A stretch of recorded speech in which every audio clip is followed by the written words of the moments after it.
یعنی کہ عیسائی مذہب کا حامل تھا، بیت اللہ پر حملہ کر کے اسے ویران کرنے کی کوشش کی۔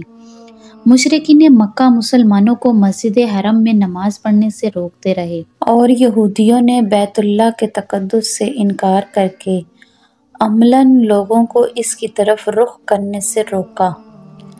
قرآن کریم میں اللہ تعالیٰ فرماتے ہیں کہ ایک طرف ان میں سے ہر ایک کا دعویٰ یہ ہے کہ تنہا وہی جنت کا حقدار ہے، اور دوسری طرف ان کی حالت یہ ہے کہ وہ اللہ تعالیٰ کی عبادت میں رکاوٹ ڈالنے یا عبادت گاہوں کو ویران کرنے کے در پہ رہے ہیں۔ اس آیت کا اگلا جملہ ذو معنی ہے۔ اس کا ظاہری مطلب یہ ہے کہ حق تو یہ تھا کہ یہ لوگ اللہ تعالیٰ کی مسجدوں میں اللہ تعالیٰ کا خوف لے کر داخل ہوتے، نہ یہ کہ متکبرانہ انداز میں انہیں ویران کریں یا لوگوں کو وہاں اللہ تعالیٰ کی عبادت سے روکیں۔ لیکن ساتھ ہی یہ لطیف اشارہ بھی ہو سکتا ہے کہ عنقریب وہ وقت آنے والا ہے جب یہ متکبر لوگ جو اللہ تعالیٰ کی مسجدوں میں لوگوں کو روک رہے ہیں، حق پرستوں کے سامنے ایسے مغلوب ہوں گے کہ انہیں خود ان کی جگہوں پر ڈر ڈر کر داخل ہونا پڑے گا۔ چنانچہ فتح مکہ کے موقع پر کفار مکہ کے ساتھ یہی صورتحال پیش آئی۔ وَلِلَّهِ الْمَشْرِقُ وَالْمَغْرِبُ، اور اللہ تعالیٰ ہی کے لیے ہے مشرق اور مغرب۔ فَأَيْنَمَا، سو جس طرف، تولو تم منہ کرو، فَثَمَّ، تو اسی طرف، وجہ اللہ، اللہ تعالیٰ کا سامنا ہے۔ ان اللہ، بے شک اللہ، واسع وسعت والا ہے، علیم جاننے والا ہے۔ اور مشرق اور مغرب سب اللہ ہی کی ہیں، لہٰذا جس طرف بھی تم رخ کرو گے وہیں اللہ کا رخ ہے۔ بے شک اللہ تعالیٰ بہت وسعت والا اور بڑے علم والا ہے۔ اوپر جن 3 گروہوں کا ذکر ہوا ہے ان کے درمیان ایک اختلاف قبلے کا بھی تھا، لہٰذا اہل کتاب بیت المقدس کی طرف رخ کر کے عبادت کرتے تھے اور مشرکین بیت اللہ کو قبلہ سمجھتے تھے۔ مسلمان بھی اسی کی طرف رخ کر کے نماز پڑھتے تھے، اور یہ بات یہودیوں کو ناگوار تھی۔ ایک مختصر عرصے کے لیے مسلمانوں کو بیت المقدس کی طرف رخ کرنے کا حکم دیا گیا، تو یہودیوں نے خوشی کا اظہار کیا کہ دیکھو مسلمان ہماری بات ماننے پر مجبور ہو گئے ہیں، لہٰذا دوبارہ بیت اللہ کو مستقل قبلہ بنا دیا گیا، جس کی تفصیل آپ آگے دیکھیں گے۔ یہ آیت بظاہر اس موقع پر نازل ہوئی جب مسلمان بیت المقدس کی طرف رخ کر کے نماز پڑھ رہے تھے۔ بتلانا یہ مقصود ہے کہ کوئی بھی سمت اپنی ذات میں کسی تقدس کی حامل نہیں۔ کسی بھی جگہ یا کسی بھی سمت میں اگر کوئی تقدس آتا ہے تو وہ اللہ تعالیٰ کے حکم کی وجہ سے آتا ہے۔ مشرق و مغرب سب اللہ تعالیٰ کی مخلوق اور اس کی تابع فرمان ہے۔ اللہ تعالیٰ کسی ایک جہت میں نہیں، یعنی کہ کسی ایک جہت میں محدود نہیں ہے، وہ ہر جگہ موجود ہے۔ چنانچہ وہ جس سمت کی طرف رخ کرنے کا حکم دے، بندوں کا کام ہے کہ اس کے حکم کی تعمیل کریں۔ یہی وجہ ہے کہ اگر کوئی شخص کسی ایسی جگہ ہو جہاں قبلے کی صحیح سمت نہ پتہ چل رہی ہو تو وہاں وہ اپنے اندازے سے جس سمت کو قبلہ سمجھ کر نماز پڑھے گا اس کی نماز ہو جائے گی، یہاں تک کہ اگر بعد میں پتہ چلے کہ جس رخ پر نماز پڑھی ہے وہ صحیح رخ نہیں تھا، تب بھی نماز دہرانے کی ضرورت نہیں ہے، کیونکہ اس شخص نے اپنی طاقت کے مطابق اللہ تعالیٰ کے حکم کی تعمیل کر لی ہے۔ دراصل کسی بھی جگہ یا کسی بھی سمت میں اگر تقدس آتا ہے تو وہ اللہ تعالیٰ کے حکم کی وجہ سے ہی آتا ہے، لہٰذا اگر اللہ تعالیٰ قبلے کے تعین میں اپنے احکام بدل رہے ہیں تو اس میں کسی فریق کی ہار جیت کا سوال نہیں۔ یہ تبدیلی یہی دکھانے کے لیے آ رہی ہے کہ کوئی سمت اپنی ذات میں مقصود نہیں، مقصود اللہ تعالیٰ کے حکم کی پیروی ہے۔ اگر آئندہ اللہ تعالیٰ دوبارہ بیت اللہ کی طرف رخ کرنے کا حکم دے دیں تو یہ بات نہ قابل تعجب ہونی چاہیے نہ قابل اعتراض۔ وَقَالُوا اتَّخَذَ اللَّهُ، اور انہوں نے یعنی کہ بنا لیا اللہ تعالیٰ کا یا اللہ تعالیٰ کے لیے ولادن بیٹا، سبحانہ وہ پاک ہے، بل لہو بلکہ اسی کے لیے، ما فی السماواتی جو کچھ آسمانوں میں ہے، والارض اور جو زمین میں ہے، کلو سب لہو اسی کے لیے ہے، قانتون اور سب کچھ اسی کے زیر فرمان ہے۔ یہ لوگ کہتے ہیں کہ اللہ تعالیٰ نے کوئی بیٹا بنایا ہوا ہے، حالانکہ اس کی ذات اس قسم کی چیزوں سے پاک ہے، بلکہ آسمانوں اور زمین میں جو کچھ ہے اسی کا ہے، سب کے سب اس کے فرما بردار ہیں۔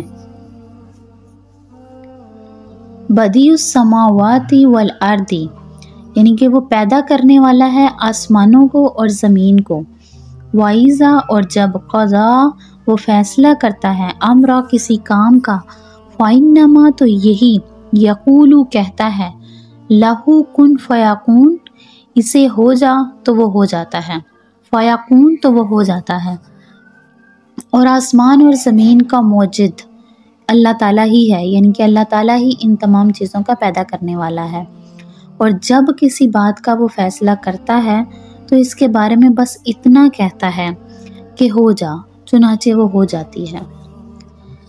عیسائی تو حضرت عیسیٰ علیہ السلام کو اللہ تعالیٰ کا بیٹا کہتے ہیں، لیکن یہودی حضرت عزیر علیہ السلام کو اللہ تعالیٰ کا بیٹا کہتے تھے، اور مشرکین مکہ فرشتوں کو اللہ تعالیٰ کی بیٹیاں کہا کرتے تھے۔ یہ آیت اس سب کی تردید کر رہی ہے۔ مطلب یہ ہے کہ اولاد کی ضرورت اسی کو ہو سکتی ہے جو دوسروں کی مدد کا محتاج ہو۔ اللہ تعالیٰ پوری کائنات کا مالک ہے اور اسے کسی کام میں کسی مدد کی ضرورت نہیں، پھر وہ اولاد کا محتاج کیوں ہو؟ اسی دلیل کو اگر منطقی پہرے میں بیان کیا جائے تو اس طرح ہوگی کہ اولاد اپنے باپ کا جز ہوتی ہے اور ہر کل اپنے جز کا محتاج ہوتا ہے۔ اللہ تعالیٰ چونکہ اپنے احتیاج سے پاک ہے، یعنی محتاجی سے پاک ہے، اس لیے اس کی ذات بسیط ہے جسے کسی جز کی حاجت نہیں، لہٰذا اس کی طرف اولاد منسوب کرنا اسے محتاج قرار دینے کے مترادف ہے، جو کہ ایک بہت بڑا کفر اور گناہ ہے۔ صدق اللہ العظیم۔